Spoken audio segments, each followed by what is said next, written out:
Hello, my name is Hakon, and welcome back, all you fabulous fighting fantasy aficionados, for yet another episode of Fighting Fantasy Gamebook Play as I tackle the Temple of Terror again.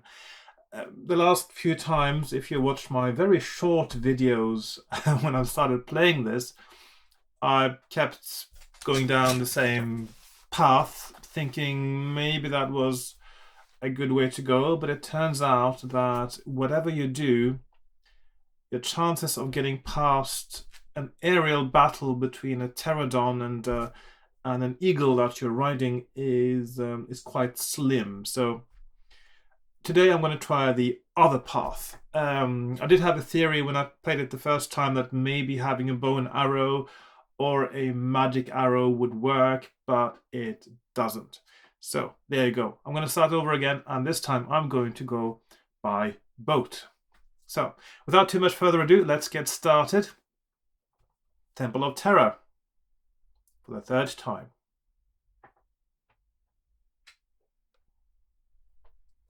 Right, there we are. I've got my supplies ready, as I like calling it. I've got my pens, pencil, my dice, book, character sheet to be, and my very small map from last time. I've also got the remnants of a cup of tea that I've almost finished, and you can see my cup is getting a bit tea stained now, so I'm going to bleach it very soon.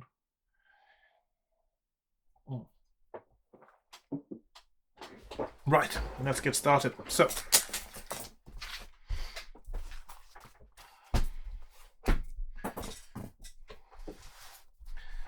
we have skill, stamina, luck. On this one there were provisions, were there? Let's see.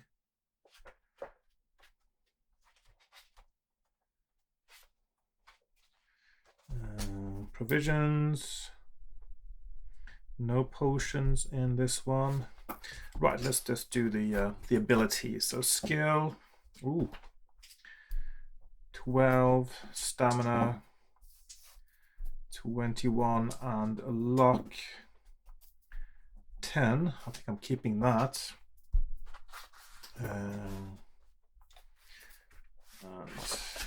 Right.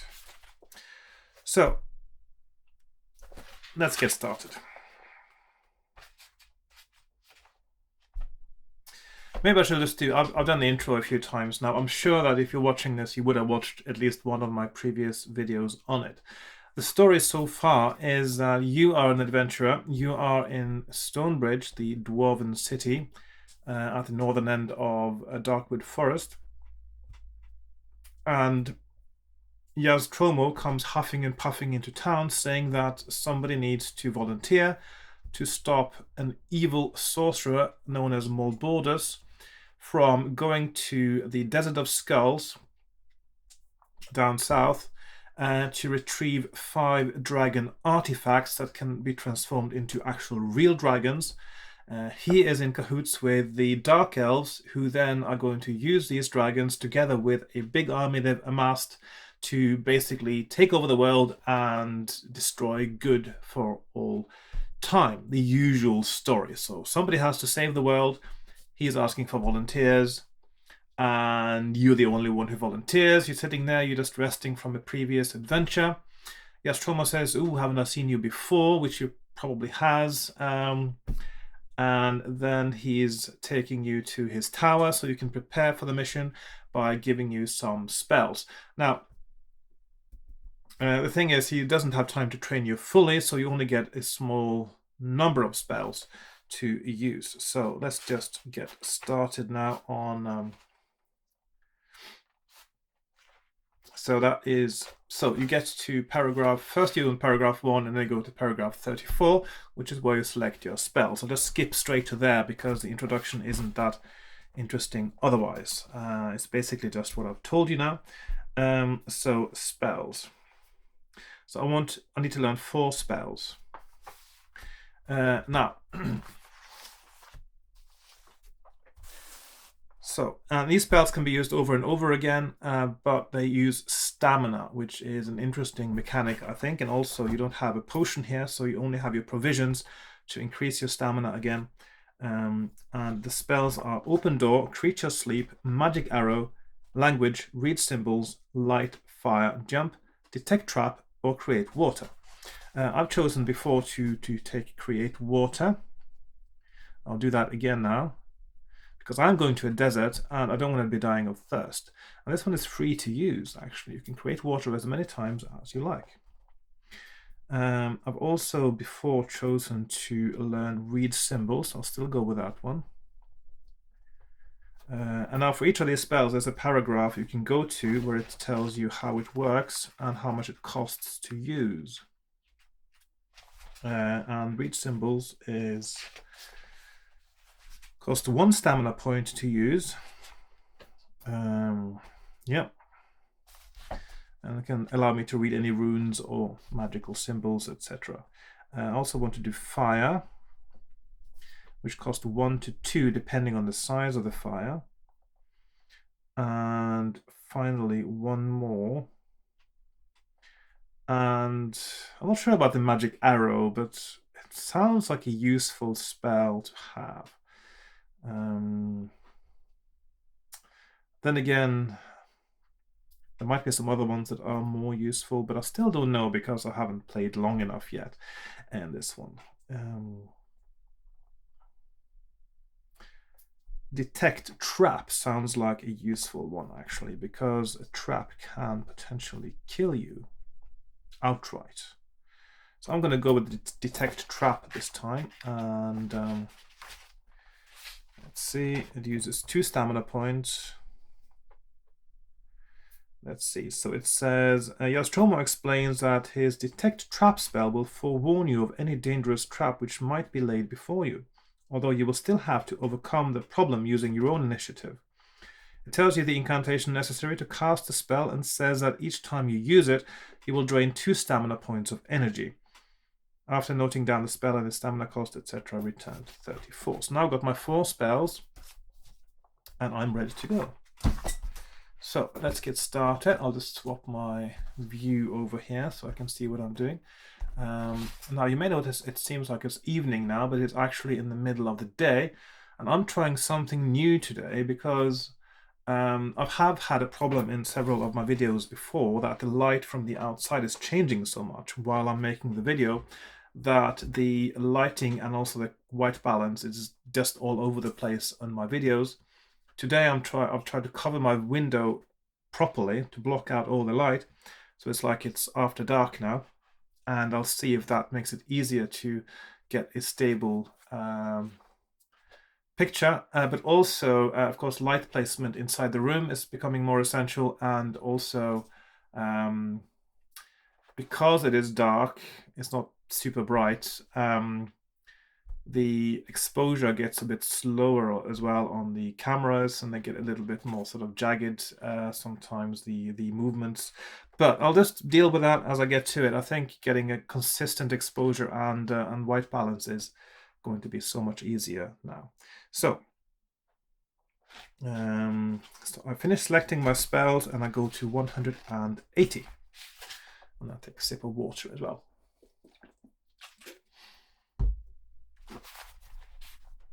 Right, so leave these over here. The old wizard looks at you solemnly and says, "Every minute is vital. You must begin your journey immediately.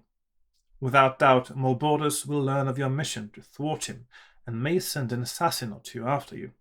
My crow will lead you as far as Catfish River. From there you can either take a river vessel to Port Blacksand and then a sailing ship south, or journey overland to the Desert of Skulls. Well, I've tried that. A grim task is ahead of you, but our thoughts will be with you." Very useful, yes. Nostromo leads you back down the spiral staircase and out into the open.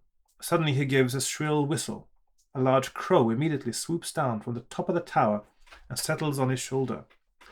"Now, Crow, guide our friend as far as Catfish River and make sure you keep a good lookout. The last thing we want is an ambush on our own doorstep." You shake hands with Yastromo and reassure him that you will destroy the dragons of Vatos before Malbordus can attain his evil goal. He smiles and hands you a pouch containing 25 gold pieces. So we've got gold, and I'll just put that in pen because I'll just strike it out anyway rather than using an eraser.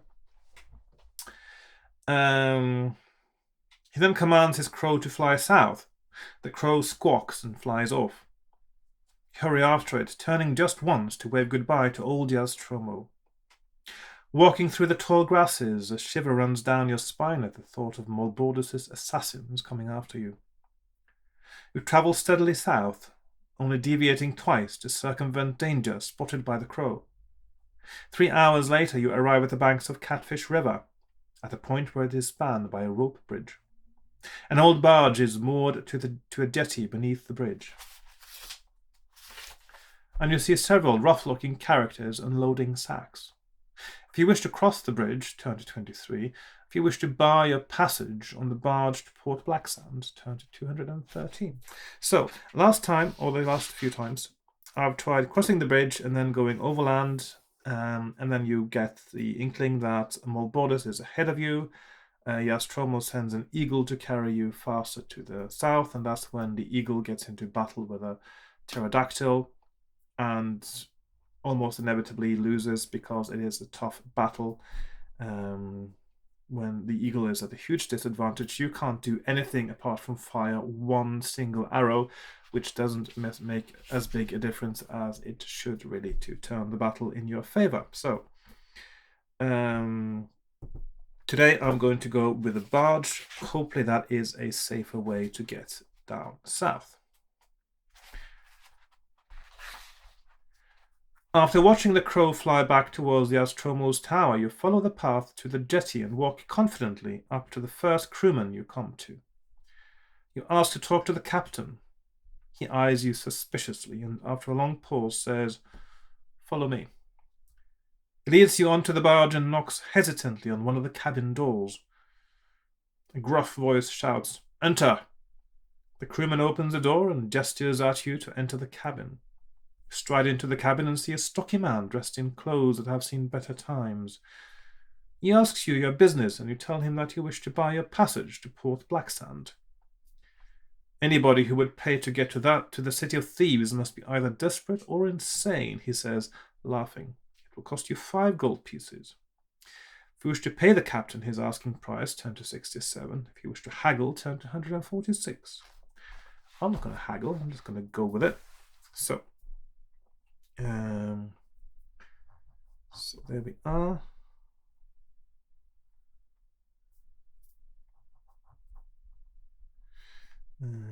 Haggle 146, haggle, or 67, pay 5 gold pieces.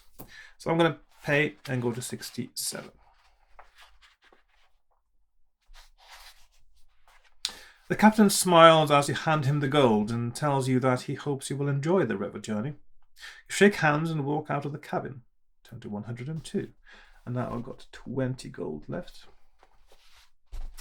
With a sum of 25 gold to start with, it sounds like I'm going to need to buy something along the way here. So maybe there's some mechanic where you can run out of money. I don't know yet, but we'll see. Let's go over here, 102.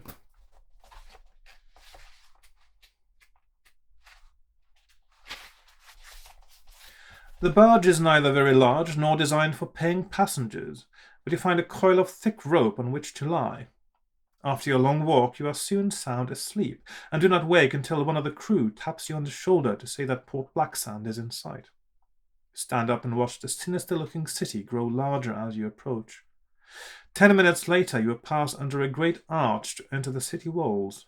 The crew soon have the barge moored, obeying the frantic orders of the captain, who is obviously eager to load up his waiting cargo and leave before nightfall. You bid them all farewell and set about looking for a place to stay the night. The shadows start to lengthen as you walk through the narrow streets and alleyways. Suddenly, an old man in tattered clothes jumps out of a doorway and says, Looking for a bed, stranger? I know a good place that offers a room, soup and bread for only 1 gold piece. If you're interested, follow me. If you wish to pay and follow the man, turn to 332. If you would rather keep looking on your own, turn to 379. I don't know, he seems well dodgy. I'm going to stay well clear of him. So 332, pay man, or 379, look.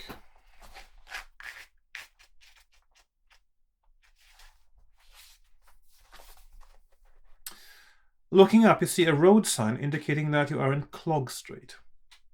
You walk down it all the way until it ends at the T-junction, where it meets Harbour Street, which runs parallel to the shore. You look out to sea and watch the setting sun sink slowly beneath the horizon. Darkness envelops you, and you wonder where to go next. At the end of the street to your left, there are lights shining in windows, and you can just hear the sound of singing and laughter. You decide to head towards the lights and soon find yourself outside the Black Lobster Tavern. You walk through the doorway into a smoke-filled room where seedy-looking characters sit at crowded tables, laughing, joking, and singing. You walk straight up to the barman and ask if he has a room for rent. Luckily, there is one available. You pay him 1 gold piece for the room. 19 left. And ask if he knows of any ships which may be sailing south the next morning. I might do, he replies, somewhat cagily, but information does not come free in Port Blacksand. Another gold piece, and I'll introduce you to the ship's mate. Once again, you reach into your pocket and pay the barman. 18 gold pieces left.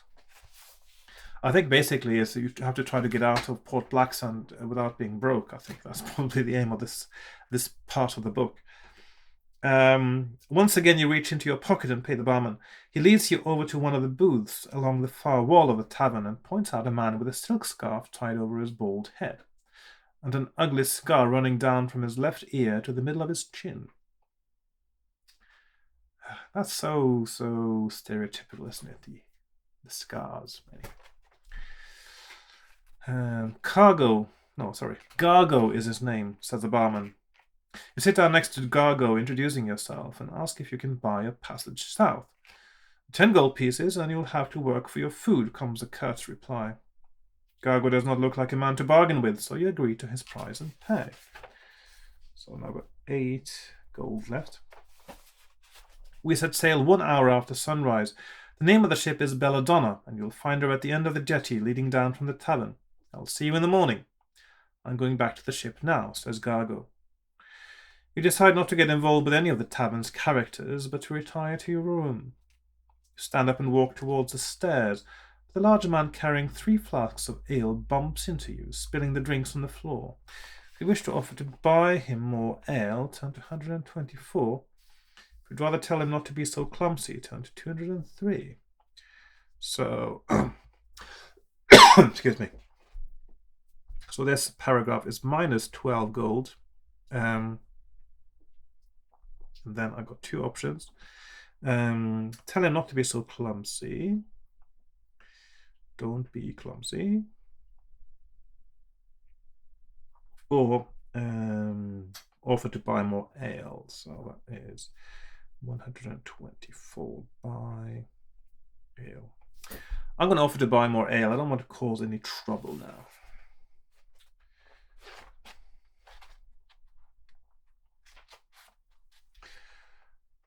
Although the man bumped into you, he shouts and curses until the 3 flasks are filled again. Yet another gold piece is spent in paying for his drinks.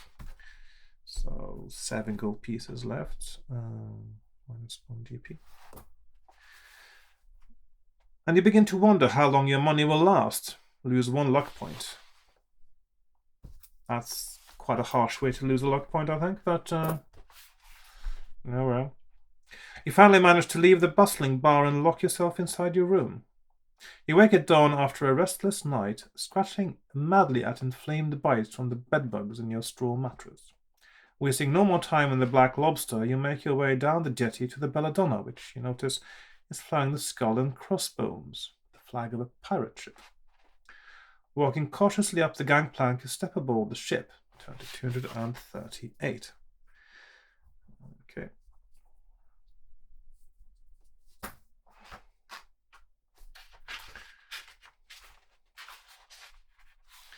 You walk around the ship until you find Gargo. He tells you that one of his gunners was killed in a tavern brawl last night, and that you will have to take his place. Your job will be to load cannonballs during battle, so I presume there will be a battle then. You are taken below deck and shown your hammock. Soon the Belladonna sets sail, and you are pleased that at last you are heading south. In mid-afternoon there is a sudden shout from the crow's nest. Ship on the starboard bow. The ship is suddenly bustling with the crew running about their duties. The captain shouts his orders and everybody runs to their battle stations. Wondering who the enemy might be, you take your place at your cannon. You hear the bad news that the enemy is a man-o'-war and not a merchant ship. Noise suddenly erupts all around as the man-o'-war's cannonballs smash into the Belladonna. The order is given to fire, but you realize that the Belladonna is no match for the battleship. In the course of the fierce battle, the Belladonna starts to sink, and you fear for your life. Roll 2 dice. The total is the same or greater than your skills. So we got to test skill.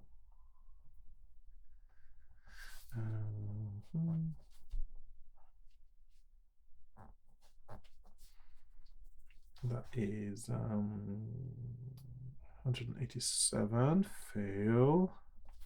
308, success. Of course, my skill is 12, which means I don't technically have to roll, but I'll do it anyway. And I rolled a 12, which means that if I had anything but 12, that would have been a disaster. So,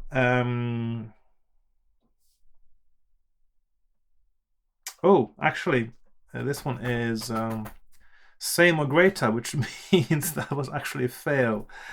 Yes, it's not same or less as that is success, it's same or greater. So that may actually be okay. So that was actually a failure. Same or greater, yeah, 187. As the ship starts to sink, all the cannon crew run towards the wooden steps that lead to the upper deck. In the mad scramble to escape, you are clubbed on the back of the head. You fall unconscious to the deck and drown aboard the sinking ship. Lovely. Okay. The end.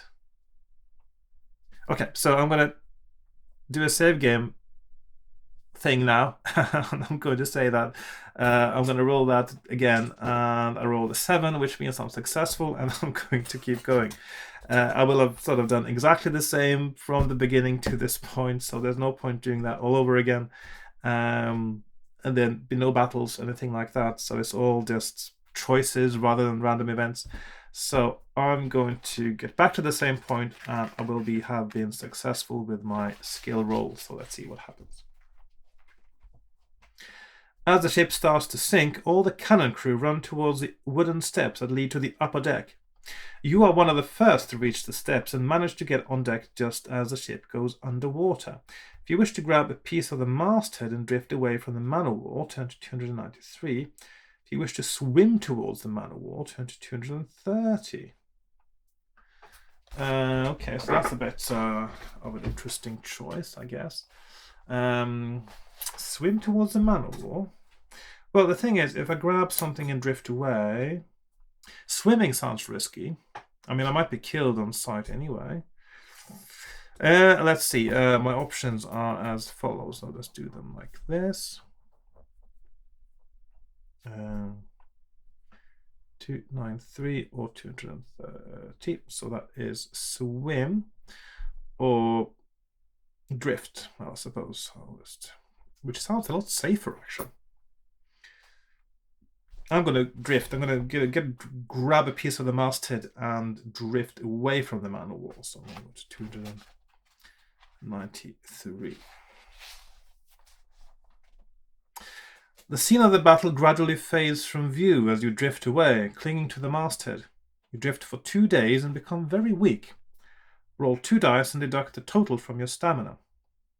I still have my provisions, though. I could have eaten. Well, I could have drunk, but I could have eaten.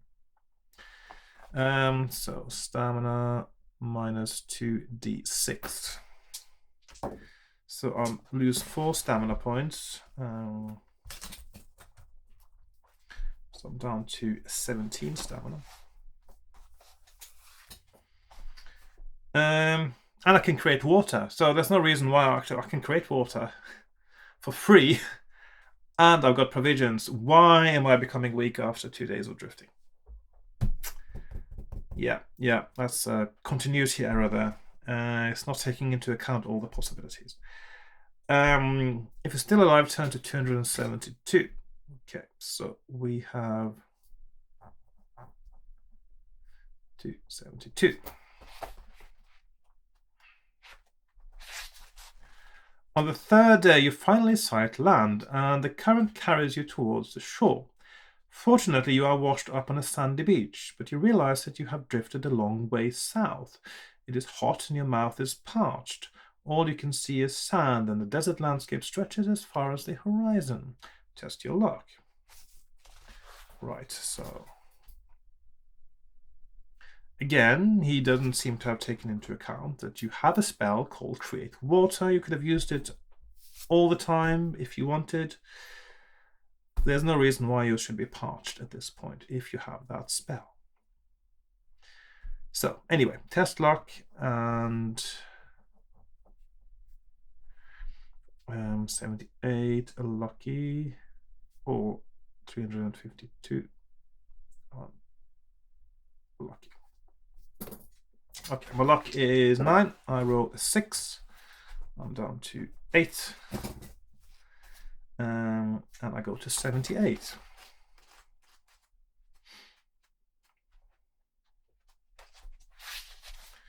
Not far along the beach, you see a line of palm trees and make your way over to them. You find 2 coconuts on the beach and break them open with your sword. After gulping down the milk, you devour the soft white flesh inside the shell and lie down in the shade to rest. Again, you do have provisions. You can't create water. Why are you struggling to get water and food, I ask. Anyway, so I'm up to 20, so I've got 3 stamina points, so plus 3 stamina. Checking through your belongings, you find that seawater has seeped through the waxed paper wrappings of your provisions. Roll 1 die and reduce your provisions by the number rolled. Yeah, I could have eaten those. 5, okay. So I've got 5 provisions left because I didn't eat them when I was supposed to have.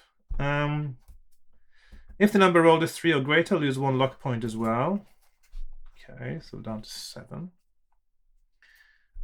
Let's see, minus provisions, minus luck. When you at last feel fit enough to walk, you stand up and decide which way to head. If you wish to walk east inland, turn to 327. If you would rather walk south along the coast, turn to 151. So,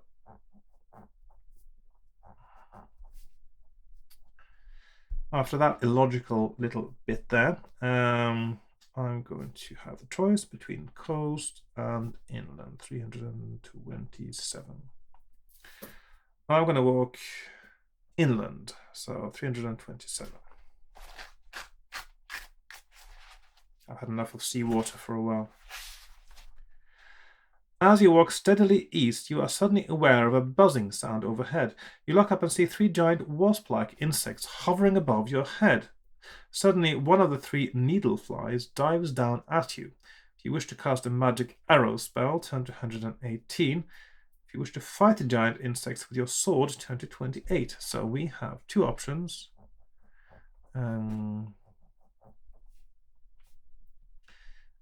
So that is 118 magic arrow, which seems to be used for absolutely everything in this game. Or 28 fight. So I didn't have magic arrow, did I? No, I didn't have magic arrow. So I'm going to just go and fight them in that case. If I don't have magic arrow, there's no option really. Okay. Thrusting your sword into the air, you try to cut down the giant insect while it attempts to stab you with its long sting. Fight the needle flies 1 at a time. So, battle. So my skill and stamina is 12, 20, and the needle flies are 5, 6, 6, 7, and 7, 6. Right, first one I got a 7 skill point advantage. That's pretty good. He rolls a 7, I roll a 5, so he's down to 4 hit points. He rolls a 7, I roll a 6, he's down to 2. He rolls a 5, I roll an 11, that one is dead. Next one, I've got a 6 skill point advantage. He rolled a 5, I rolled a 5, he's down to 5. He rolls a 7, I roll a 9, he's down to 3 hit points.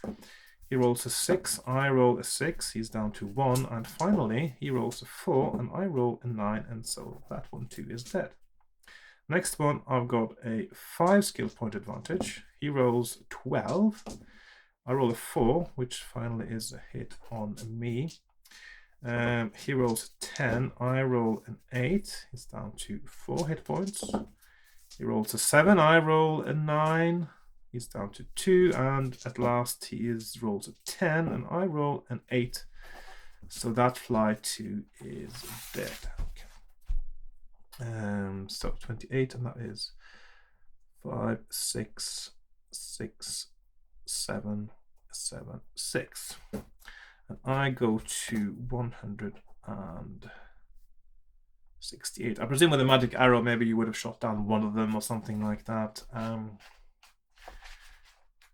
Still not the most effective thing in the world. You step over the grounded needle flies and continue your trek. After half an hour's steady walking, you stumble upon a robed man lying face down in the sand. If you wish to stop to look inside a leather pouch clutched in the hand of the dead man, turn to 107. If you wish to keep on walking, turn to 10. So I'm going to have a look inside that pouch, I think. So 107, pouch, or 10, walk. So I'm going to have a look inside the pouch and see if there's anything exciting inside. The pouch contains nothing except a small golden key. Well, that sounds quite exciting to me. So, golden key. You slip it into your pocket and continue your trek. Turn to 10. So, to 10, yeah. In the shimmering haze of the desert heat, you suddenly see a shape moving towards you. As it grows nearer, you see that it is somebody riding a camel. So that's this nice picture here. If you wish to speak to the desert rider, turn to 99. If you would rather lie low and wait until the rider has passed by, turn to 257. Now, I'm going to talk to him, I think. Let's just put in the options there. So 99, speak, or 257, hide. So we're playing hide or speak, in this case, not hide and seek. Let's see, so we've got speak, 99. On seeing you, the desert rider draws his sword and brings his camel to a halt. You call out, saying that you do not wish to fight him. You learn that he is on his way to join a merchant's caravan. You ask him if he has any water to spare. Again, with a continuity there. I can create water at will. I don't need water. He has any water to spare, and he offers to sell you a canister, but not for money. If you can and wish to trade either a silver button or a pearl for a canister of water, make the necessary adjustment on your adventure sheet. After bidding farewell to the desert rider, you set off east once again. Okay, so that's selling so water for pearl or button. Now, the fact that you could have had a silver pearl and a silver button or a pearl at this point indicates to me that if you'd gone along the coast, you would have been able to go inland afterwards, and therefore there might be something interesting to find there, but of course you would have missed the key potentially. So it is possible that it is either golden key. golden key. That you have a choice between the key or that, or it is possible that going inland you might actually be able to get, or going along the coast you might be able to get the pearl and the button and the key as well. So I'll definitely check out the path along the coast next time. So 257.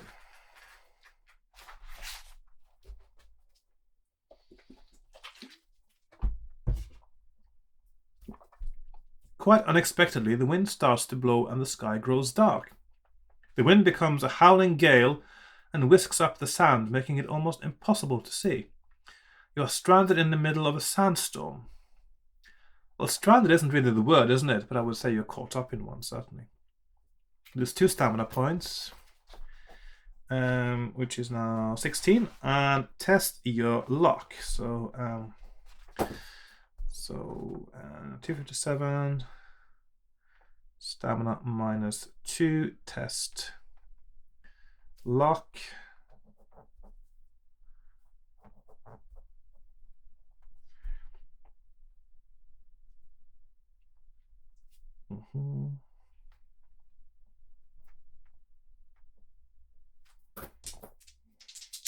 So I rolled a 7. My luck was 7. I've reduced it already to 6 there, and I'm lucky, and I go to 129.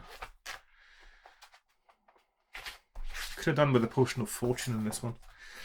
When the sandstorm finally dies down, you see a shining object protruding from the sand. You reach down, tug on the object, and discover that it is a brass handbell. You place it in your backpack and press on ease. Now that sounds like a place where you should gain luck, because you found something that is special. And the same with the golden key, I think is... I'm not that impressed with the game mechanics of the writing here, because it's completely ignoring the fact that you can create water, and also... you are using a lot of luck when it doesn't, sometimes when it doesn't make sense, and then you actually should be gaining luck sometimes as well. Anyway, brass handbell. And if I run out of luck in this one, I'm blaming Ian Livingstone. Anyway. So brass bell. And then I go to 26.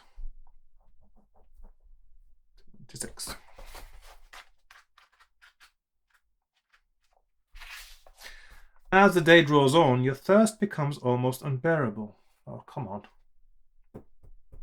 If you possess a water canister, turn to 217. If you wish to and are able to cast a create water spell, finally turn to 272. See, if I wouldn't be going around and almost dying of thirst before creating water, I would just do it all the time when I was thirsty. Just get a handful and just have a little sip. I mean, come on. If you have no means of drinking, turn to 84. So, now, there is, of course, because of the way this is now, it's quite possible that this is the only place where you need a create water spell, which means that if you get the pearl or the silver button, so you can trade water with the camel rider, you don't need a create water spell, because that's all the water you'll need. So that is quite possible, which means you can choose another spell which may be more useful, which I don't know yet, but I'll find out at some point. So 3 options now. And 2 and 3. So we have 84. No water. No water. And then it is 217. Water can, and 372 water spell. So I'm going to do the water spell, which is free to use, no stamina penalty for creating water, which also means there's no reason not to do it all the time. You cup your hands together and chant the create water spell. Water suddenly fills your hands and you gulp it down in the long, delicious mouthfuls. The afternoon sun continues to beat relentlessly down, its intensity causing shimmering waves of feet to rise from the parched sand. You separate your hands to halt the flow of water and you press on across the desert. Yeah, it's kind of a strange paragraph. Anyway, 303. Actually, I'll go over here. 303.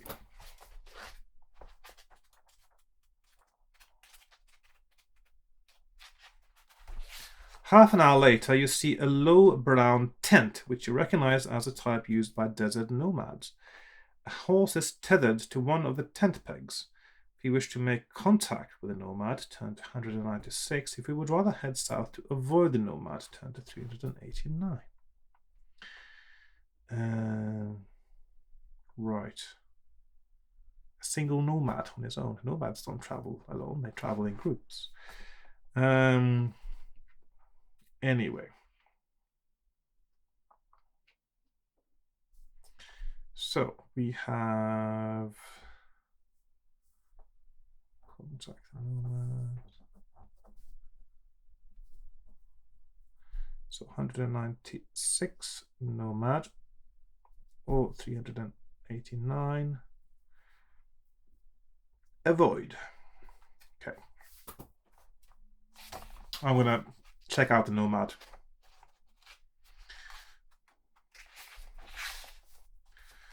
You are no more than 10 meters from the tent when suddenly the flap is thrown back by a fat, bearded man in yellow robes, his fingers adorned with ornate gold rings. He does not attempt to threaten you, but beckons you inside his tent, saying, "Stranger, you look in need of a rest. Please accept my hospitality. I may even tempt you to buy some of my exotic wares." Sensing no apparent danger, you step inside his tent and squat down on top of a rug. The nomad, whose name you learn is Abdul, gives you food and water, which makes you feel much stronger. Well, except I already had food and water, I suppose. Add 4 stamina points, so plus 4 stamina. So that's 20. Now this is again where you should be actually getting luck points, because you suddenly found in the middle of the desert, you're tired, and you find a place to rest. That should be plus 1 luck, shouldn't it? Really? Come on. Abdul then smiles and says, "Now, what will you buy, my friend?" He goes into great raptures about all the goods he has to sell, which you finally learn are as follows: sealing wax, onyx egg, ivory beetle charm, bracelet of mermaid scales, silver mirror, crystal key, ebony face mask, or bone flute. If you can and wish to buy any of Abdul's goods, make the necessary adjustment on your adventure sheet. Abdul tells you excuse me, he thinks Vatos lies in the southern part of the Desert of Skulls, and you decide to take his advice. Yeah, I'm looking for Vatos, of course, in the desert. Interestingly, of course, unusually for a vendor in a fighting fantasy book, if you look at the picture, you can actually see the things that he is selling here as well. So you got the key, the mirror, the beetle, the flute, the bracelets. Yeah. Quite unusual, quite nice actually that you get to see the wares as well, not just hear about them.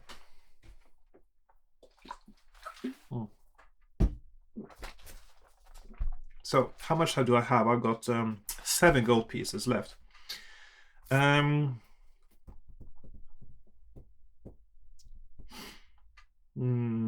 Bracelet of mermaid scale sounds like something that might help you if you go into water. If you get underwater, maybe you can breathe underwater with it. Silver mirror, of course, if there's any Medusa, Gorgon, or Basilisk, you need a mirror. Keys, of course, it will be somewhere you can only get to with the crystal key. Bone flutes, usually the flutes are to sort of soothe something, some monster or other. I will go with the key and the mirror, I think. Just on sort of experience with fighting fantasy games, I would say those sound like the most useful. So I will get a crystal key and a silver mirror. Because there are always, well, not always, but very often it's an Ian Livingstone book, you are expecting to see something that can turn you to stone and or a vampire. So there's no garlic here, unusually. Normally there would be garlic, because so far there's been one in every single Ian Livingstone book, I think, I've read. Yeah, there may yet be one somewhere. So, and this guy is a vendor. I'll just put that there. So this is a shop. And then we had 389. So I suppose that's definitely a correct thing to go to that place. I think that's one of the very few certain locations I know that I should be going to. Which of these items will be useful in the future, I don't know yet, but I'll find out later. So, 389. Not long after the tent is out of sight, you begin to feel a slight tremor in the ground beneath your feet. Suddenly the sand starts to shift before you. It rises into the air and then falls down in a great cascade to expose a long body of a huge worm. You realize with horror that a giant sandworm is about to engulf you with its spiked oval mouth. It is at least 20 meters long and you must fight it, and somebody has been reading Dune recently by the sound of it when they wrote this. Right. Or seen the film, possibly. And the film came out before this book was written, didn't it? So, yeah. Anyway.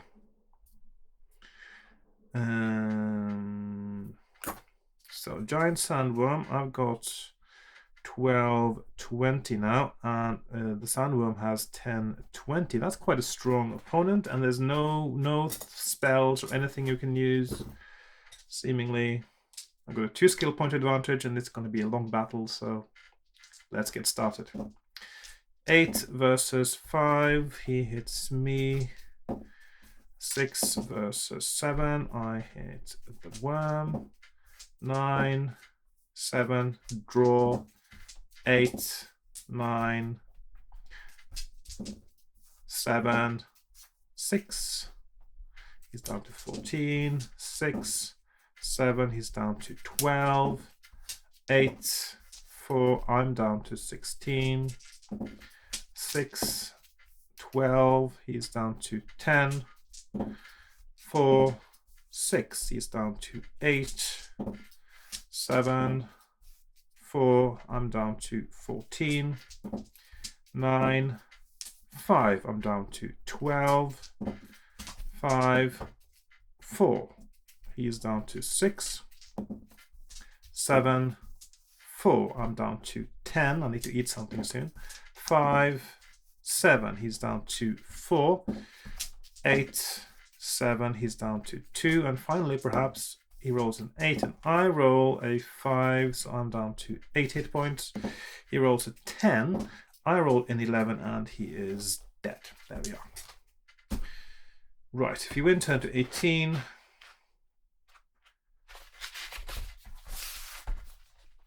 So, that was a 10. 20. You chip off one of the sandworm's teeth, which may be useful as a weapon. Okay.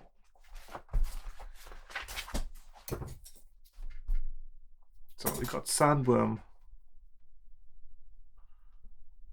tooth. Okay, so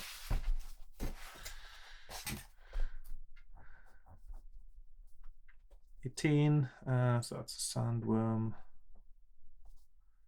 tooth. You walk steadily on, you tuck it into your belt and continue south. You walk steadily on until the sun sinks below the western horizon.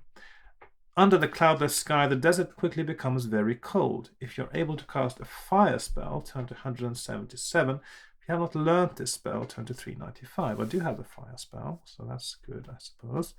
So we want to have these two options now. So 177 fire or 395 no fire. So I've got the fire spell, I'm going to use it.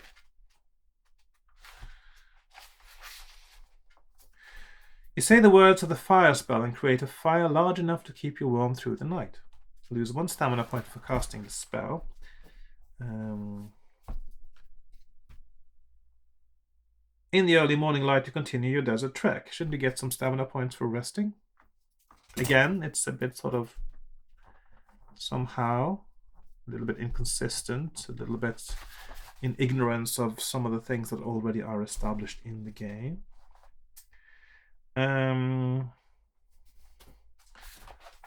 That doesn't make any sense why you shouldn't get any stamina. Anyway, so I will have to eat to get stamina points now. So I had 8 stamina left, which means I can eat 3 provisions and have 2 left, and I'm up to 20.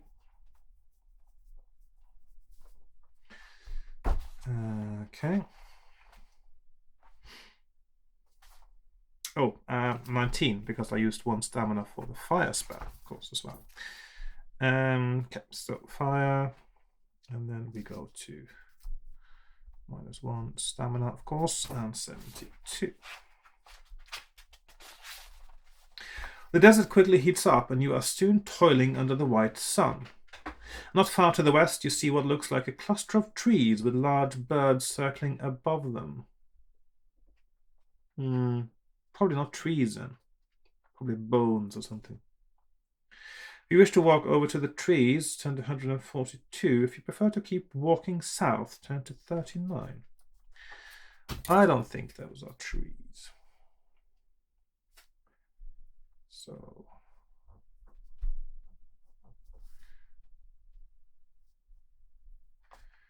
142 trees or 39 south. I'm going to keep walking south. Long before noon, you are desperately thirsty. If you possess a water canister, turn to 63. If you can and wish to cast a create water spell, turn to 281. If you have no means of drinking, turn to 355. So again, we need to drink. Like so. So no means of drinking, 355. No water. 63 canister or 281 spell. So I'm going to use my spell again. See if I get the weather forecast yet again when I do that. You cup your hands together and say the words of the create water spell. Water immediately fills your hands and you drink long and hard. Only when you separate your hands does the water stop flowing. Feeling refreshed, you set off in the direction of the noonday sun. Turn to 116. Okay, so 116. It feels very linear right now. I haven't really been given any options of going in different directions. Even though you're in a big featureless area like a desert. I mean, this is where in Space Assassin, when you landed on that planet in the middle of the spaceship and you could go in any direction and it was nothing happened. This is what it should be like in a desert, because you can easily get lost, because you get hot, you get delirious. It's when you got the sun straight overhead, it's very hard to tell which direction is which. And of course you're moving to avoid sand dunes, etc. It's all going to be very hard to keep your directions, and it doesn't make any sense for it to be linear because it's so hard to walk in a straight line in the desert. But there you go. Linear. It's a linear desert. Okay.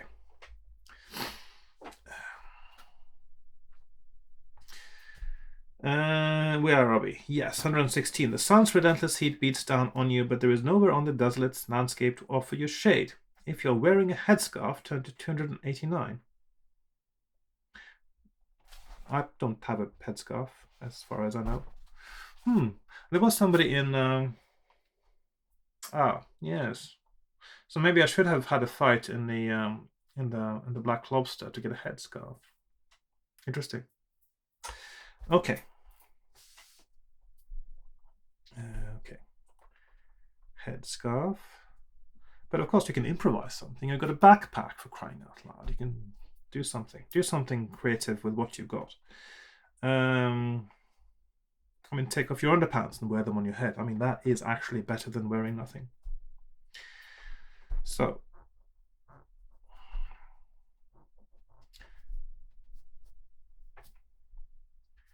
$289.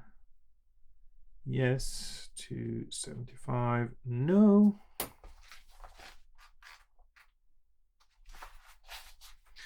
You become slightly delirious in the desert heat because of mild sunstroke. Lose 1 skill point.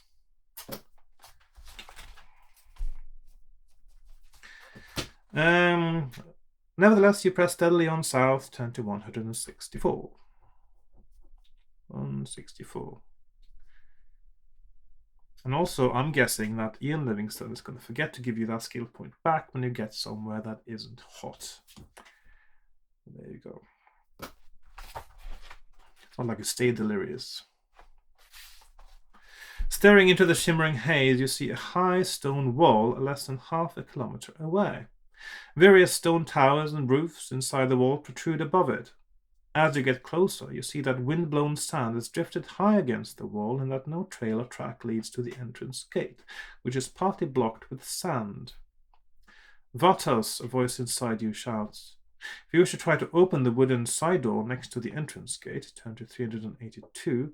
If you can and wish to cast a jump spell, turn to 54. Okay. So we got two options.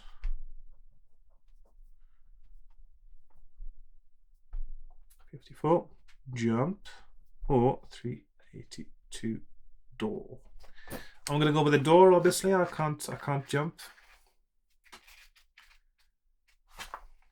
And considering the state of the wall there, I think I would have been able to climb that easily as well, but there you go. The door is firmly shut and will not open. If you can and wish to cast an open door spell, turn to 248. Okay. Don't have that, so. If you're unable to or do not wish to cast this spell, turn to 210. So 210, no spell.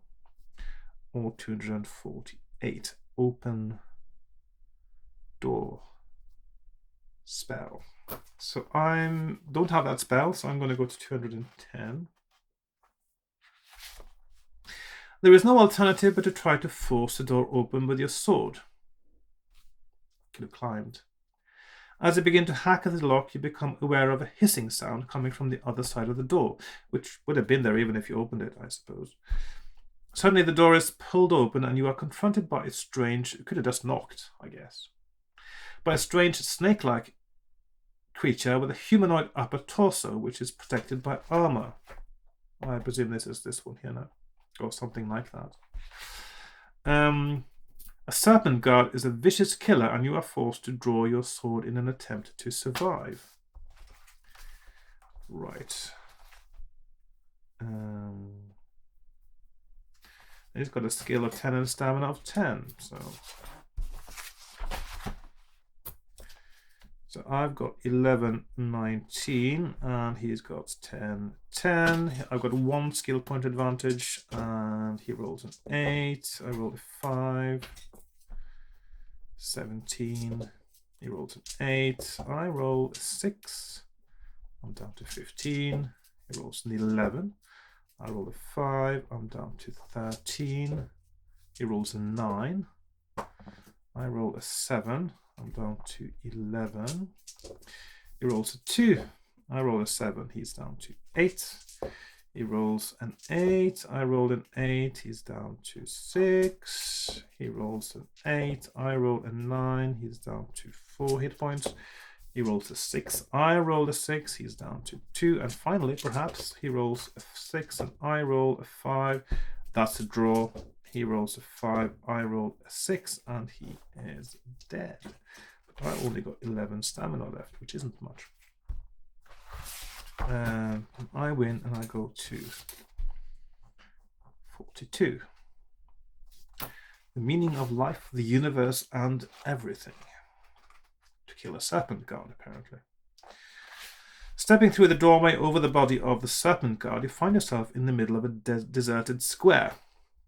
Turn to 111. And this is probably where I might consider going to page 2 of my map, probably. I'll just change my to here. So I'll just go here, 111, and that came from 42. There we are. So, looking around, you see no sign of life.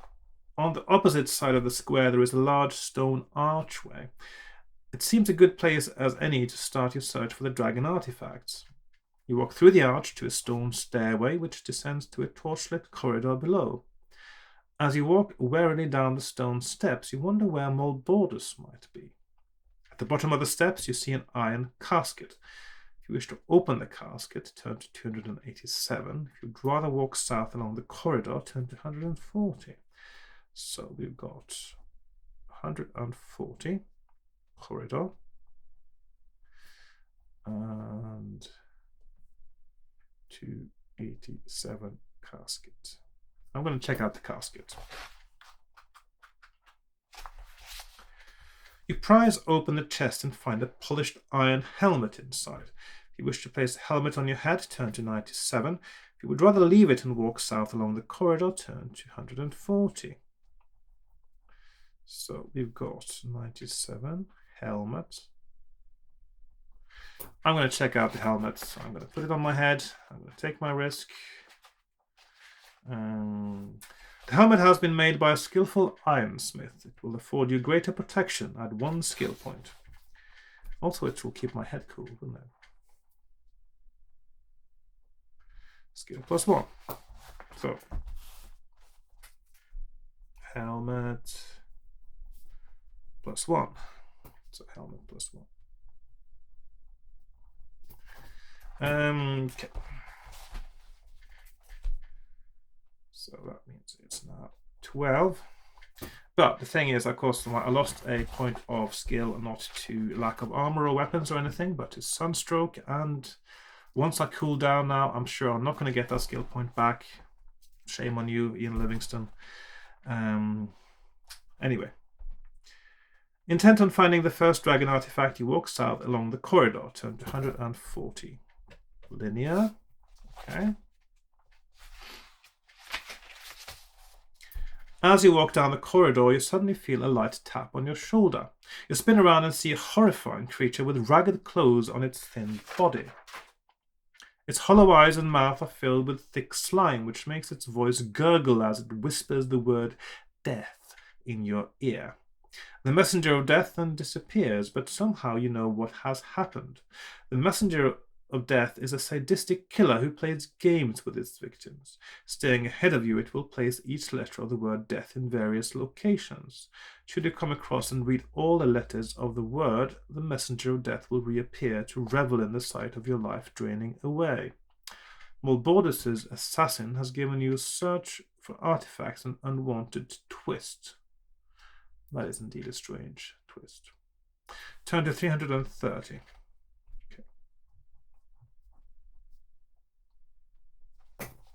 A little bit contrived, but there you go.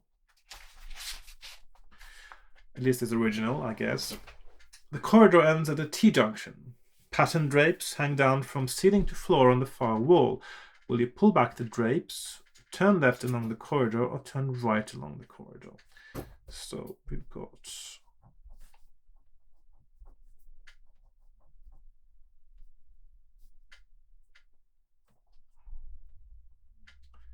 drapes, 3, 3, 5 left, or 1, 6, 2 right. I'm going to check out the drapes. You boldly throw back the drapes, half expecting a sign of death to be revealed, but there is merely a plain iron door, which, when you turn the handle, turns out to be unlocked. Will you open the door, turn left, or turn right? So I'm going to open the door, 3, 6, 5. Open the door. You enter a dust-filled room which has dried blood smeared all over its walls. There is a bucket hanging down from the ceiling on a rope just above your head. In the wall opposite there is another door, and in the wall to the left there is a low arch from which you can hear the sound of scratching. A huge black insect's head suddenly appears out of the dark hole, followed by a long and many-legged body. The giant centipede rushes from its lair to bite you. Right, so 9, 7 and 3, 9, 3 if I win. So and I've got 12, 11. I need to eat some more provisions soon. And I'm fighting a 9, 7. So there we go. We got a 3 skill point advantage. And he rolls a 5. I roll a 7. It's down to 5. He rolls 11. I roll 8. So that is a draw. He rolls 4. I roll 5. He's down to 3. He rolls 5. I roll 11. He's down to 1 hit point. And finally, perhaps, he rolls an 8 and I roll an 8. And the centipede is dead. Long live the centipede. So I win and I go to 393 after a sip of water.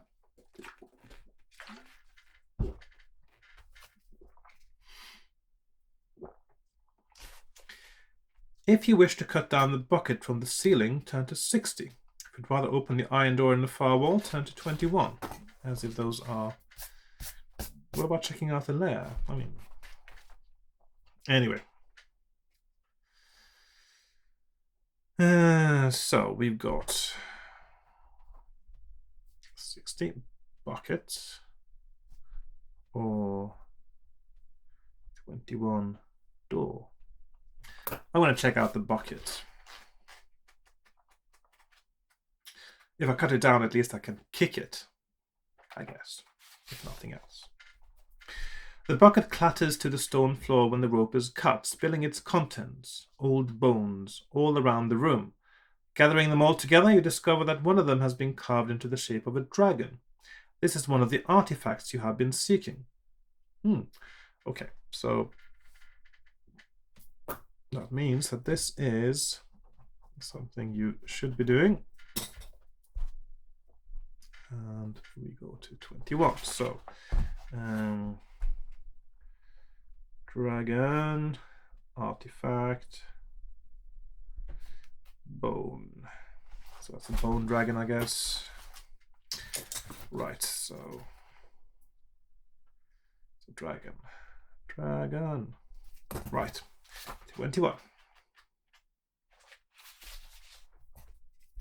The door opens into a corridor at a T-junction. One passageway runs to the left and right of the door, and another begins immediately in front of you. You see nothing of interest either to your left or right, and you decide to walk directly ahead.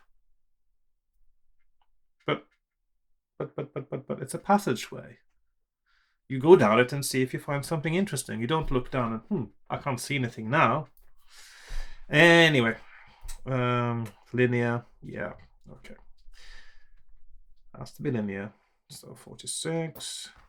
I suppose that means the left and the right paths here would then meet at this point. So it's a choke point.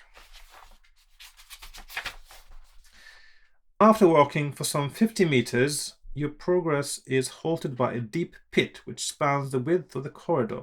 If you can and wish to cast a jump spell, turn to 215. If you are forced to jump the pit without magical aid, turn to 259. So we have so pit and 215 jump spell or 259 jump, non-magical jump. I'm going to do the non-magical jump this time. Let's see how that goes. You stand back and take a running jump over the pit. Roll 2 dice. If the total is the same as or less than your skill, and of course I'm going to use my normal house rule to do with skill, which means that my helmet, of course, is not going to help me jump now, and technically my delirium from having a heat stroke should have been gone by now, but it has not been said, so I'm going to just keep that skill at 11 for this purpose.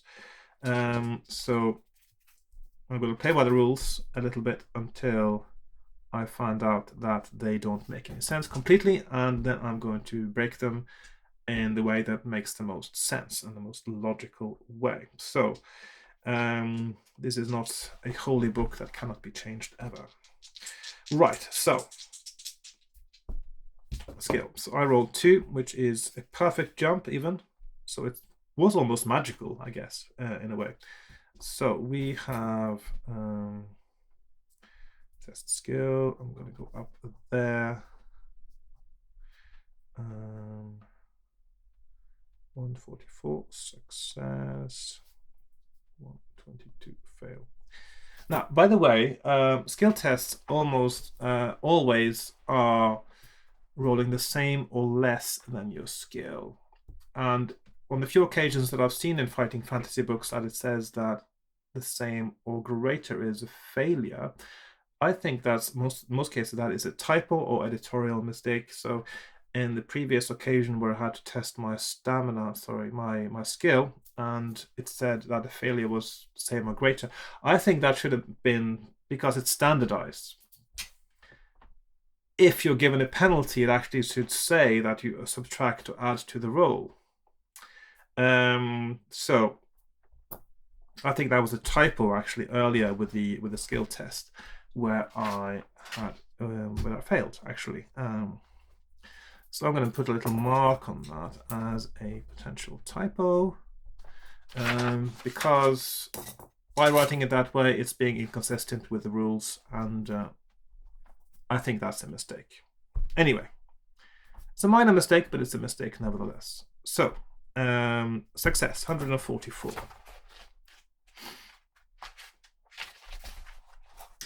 You seem to hang in the air for ages, but eventually land on the ground beyond the pit. You waste no time and continue straight on. Okay. 152. Okay. In the gloom of the torchlit corridor. Yeah, I'm not going to say anything about torches just randomly hanging around in corridors and nobody uses, but yeah, okay. You see a horrible... In a deserted city in the middle of the desert, you have torches hanging on, lit torches hanging on the wall. Oh, dearie me. In the gloom of the torchlit... I just have to mention that, didn't I? In the gloom of the torchlit corridor, you see a horrible creature hovering in the air and blocking your path. It is round with a large eye in the center of its dark green scaly skin, which is covered with spines. The eye stinger floats towards you, trying to mesmerize you with its hypnotic gaze and sting you with its spines. If you wish to fight the killer with your sword, turn to 236. Fight. If you would rather look through your backpack for something to use, turn to 387. And I'm going to do that. It's amazing how quickly you can go through your backpack sometimes. And other times you just can't because, yeah, I don't know. Let me get my mirror out now. Looking for a likely object with which to defeat the eye stinger, you must make a quick decision. Will you take a mirror, a pearl, an onyx egg, or none of these? So, I'm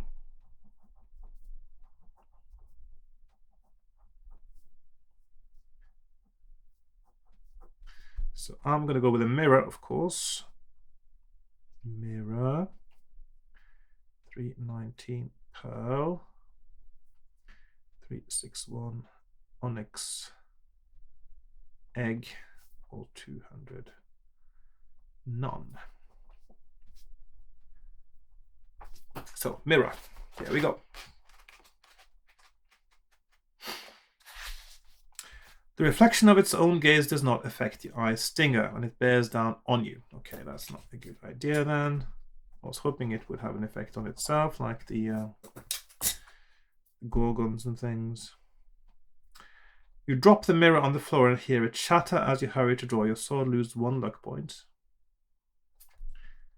-1 luck even. -1. I lose the mirror, which might have been a red herring anyway. I think that's what he wants you to do there, just to annoy you. 2, 3, 6. Oh, hang on. 2, 3, 6. Well, we got 2, 3, 6. So we've got 2, 3, 6. Right.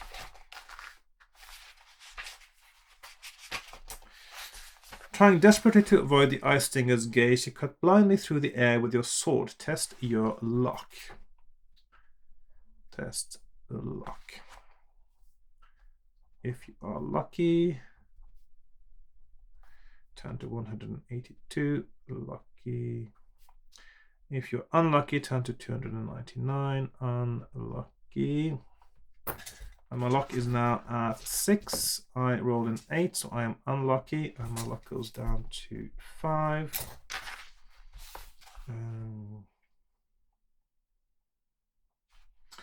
299, which means I'm probably not avoiding the gaze. The eye stinger floats over your thrusting sword and brushes your face with its deadly spines. All your muscles suddenly tighten as its petrifying poison races through your veins. Later that day, the serpent guards will take you away to join the other gargoyles on top of the city walls. But I'm not a gargoyle. How can I join the other gargoyles? Unless I am a gargoyle. Yeah, your adventure ends here. The end. Right. Yeah, okay. It's better than Space Assassin. Still not sure what to think about this book because it is very linear. It's got some... It seems to forget that you have provisions and can create water sometimes, but it's all right. It's all right, I guess. Better than Space Assassin so far. Anyway, that's it for today. Thank you for watching, and I hope you enjoyed watching that. I did actually quite enjoy playing that, and some more things happening. It's a bit strange now because the last few, I mean, not counting Space Assassin 2 is not that linear a map. I mean, it is linear, but you can sort of get off a little bit and it's not linear. And it's a bit strange with the meta games. But of course, the last few ones I've played now, they've been, Talisman of Death, also relatively linear, but it doesn't feel it. So, House of Hell, of course, Scorpion Swamp, not linear at all, so they're quite different. And now it's back to a little bit more linearity again. So, but that's not too bad though. It's nice to have a little bit of linearity. It makes it easier to map for one thing. And some of my maps from the last few games have been rather all over the place. Anyway, thanks for watching, and I hope to see you again soon for another episode of Temple of Terror, which I'm actually enjoying a little bit, even though it's been a bit.